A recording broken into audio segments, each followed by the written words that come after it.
Good afternoon. I'm joined today by Lieutenant Colonel Richard Mazzone, Troop G Commander Major Dennis Shager. We also have representation from law enforcement, including the FBI. On a picture-perfect fall day here in upstate New York, Charlotte Sena's family and friends gathered for a weekend of friendship and food and enjoying one of the last few days of good weather. They came here to just have an ordinary time. The kids could have a chance to be in nature, have a chance to be kids. And they came to this beautiful scenic state park, Moreau State Park, literally 15 minutes from where Charlotte and her two sisters were raised. They rode bikes around the loop road we see. They camped, they cooked out, and they're here to make memories, the kind that last a lifetime. But instead, the day turned into every parent's nightmare. I just met with Charlotte's parents, David and Tricia, obviously distraught. And as a mother and as a grandmother, I cannot imagine the pain they're going through. They shared with me how joyful their little girl is. A fourth grader just recently elected to be a class officer for student council. And everybody thought of her as just a really nice girl, the kind that people wanted to be friends with, the kind that looked out for other children, the pride of every parent. So it's a very hard time for her family. I'll go through the circumstances of her disappearance, and we'll have representation from law enforcement talk about the search. Charlotte was camping with her family here in Moreau State Park. Last evening, she went out on a bike ride. It wasn't dark. It was right around dinner time, and did a couple of loops with close friends she considers her cousins. And then she decided, after going around Troop A, she said she just wanted to go around one more time by herself. Be that big girl, do it by herself. Literally 15 minutes later, she hadn't come back yet. And that's really when the nightmare begins. Her parents knew immediately something was up. They called her name. People started searching. People from other campgrounds joined. And 30 minutes later, at 6:47, Charlotte's mother, Tricia, called 911. The scene was chaotic. People leaving their food, leaving their tables, just everyone in search, calling the name Charlotte, Charlotte.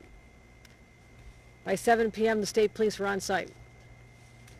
And for the last 18 hours, 18 plus hours, teams from the New York State Police, dogs, aviation, our bloodhounds are here. The sword operators, our special response teams are on site, New York State Park Police, forest rangers, underwater rescue teams, and drones. We brought in technology experts also to analyze other forms of communications in the park at that time. A command post has been established at the state park right behind us, and additional search teams were deployed this morning.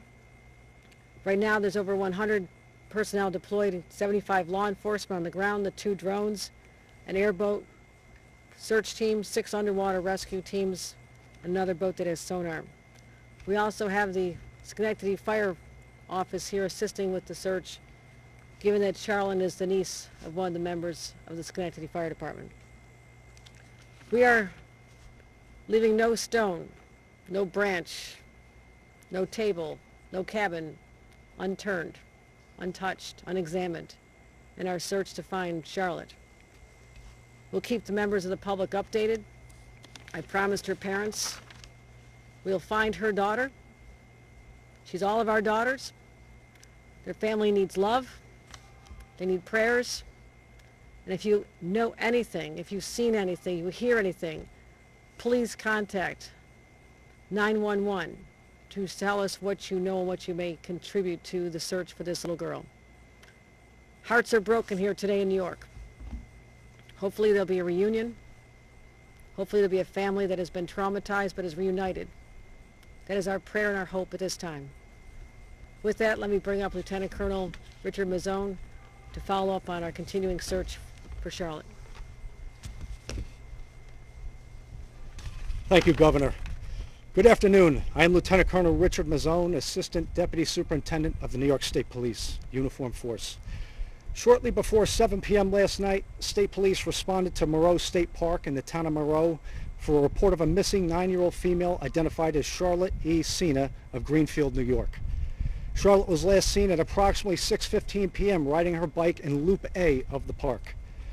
At approximately 6:45 p.m., Charlotte's bike was located in Loop A, and at 6:47 p.m., Charlotte's mom, Tricia, called 911 to report the child missing.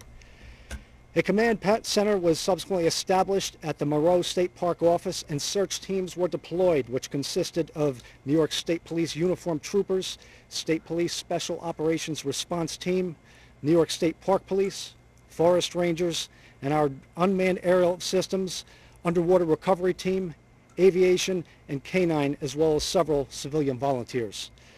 A missing child alert was issued last night, and search efforts continued throughout the night. In addition to our massive search efforts, our Bureau of Criminal Investigation has been conducting interviews with those in the park and around the region, as well as pursuing all investigative leads. Additional search teams were deployed this morning, and an Ambert Alert was issued at 9:35 a.m. this morning. I want to thank our state police members, our park police and forest rangers, and all of our law enforcement and community partners for their commitment and efforts to find Charlotte. We continue to dedicate all resources that we can to find Charlotte and bring her home safely. Charlotte Sena is a 9-year-old white female with long blonde hair, is approximately 5 foot 1 inch in height, and weighs about 90 pounds. She was last seen wearing an orange tie-dye Pokemon shirt, dark blue pants, black Crocs, and a gray bike helmet.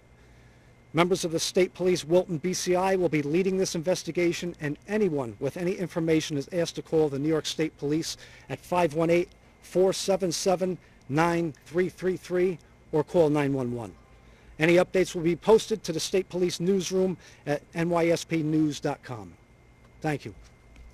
If there are any questions, I'll take them at this time.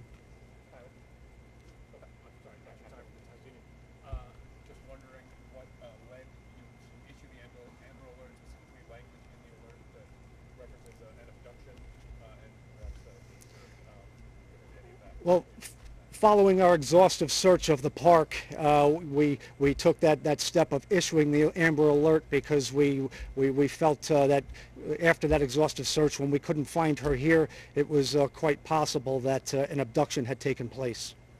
Tyler McNeil with the Daily Gazette. I was just wondering, in terms of how much of the park has been covered so far.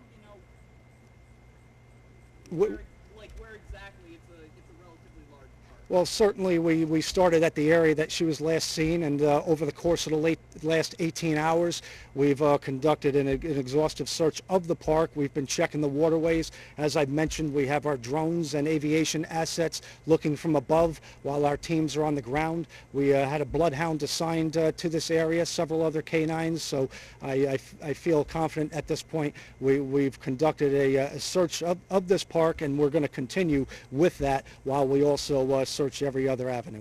Any idea she might be outside the park? Certainly that possibility exists, yes. Ella question, might be a silly question, but are there any security cameras in the parking lot? Well, I really don't want to get into the cameras and the technological aspects of our investigation and our search at this time, but I can assure you, as the governor mentioned, that we are doing everything we can to reunite Charlotte with her family.